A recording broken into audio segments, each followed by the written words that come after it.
Telangana group 3 అభ్యర్థుల ముఖ్యమైన update.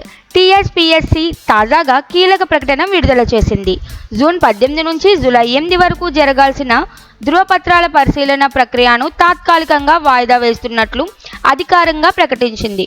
Group 2 నియామక ప్రక్రియ పూర్తయ్యే వరకు గ్రూప్ 3 వెరిఫికేషన్ ఆపివేయాలని అభ్యర్థుల నుంచి వచ్చిన విజ్ఞప్తుల నేపథ్యంలో ఈ నిర్ణయం తీసుకున్నట్లు టీఎస్పీఎస్సీ పేర్కొంది. త్వరలో కొత్త షెడ్యూల్ విడుదల చేయనున్నట్లు కమిషన్ కార్యదర్శి డాక్టర్ నవీన్ నికోలస్ తెలిపారు. ఇక మరోవైపు ఎస్బీఐ క్లర్క్ మెయిన్స్ ఫలితాలు విడుదలయ్యాయి.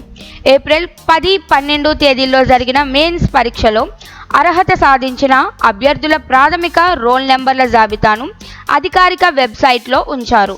మొత్తం 13,735 జూనియర్ అసోసియేట్ పోస్టుల భర్తీ కోసం పరీక్షలు నిర్వహించగా, ఇప్పుడు చివరి దశగా లాంగ్వేజ్ ప్రొఫిషియన్సీ టెస్ట్ తర్వాత తుది ఎంపిక జాబితా విడుదల చేయనున్నారు.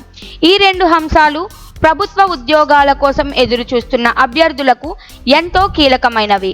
మరిన్ని డీటెయిల్స్ కోసం పూర్తి వీడియోను తప్పకుండా చూడండి.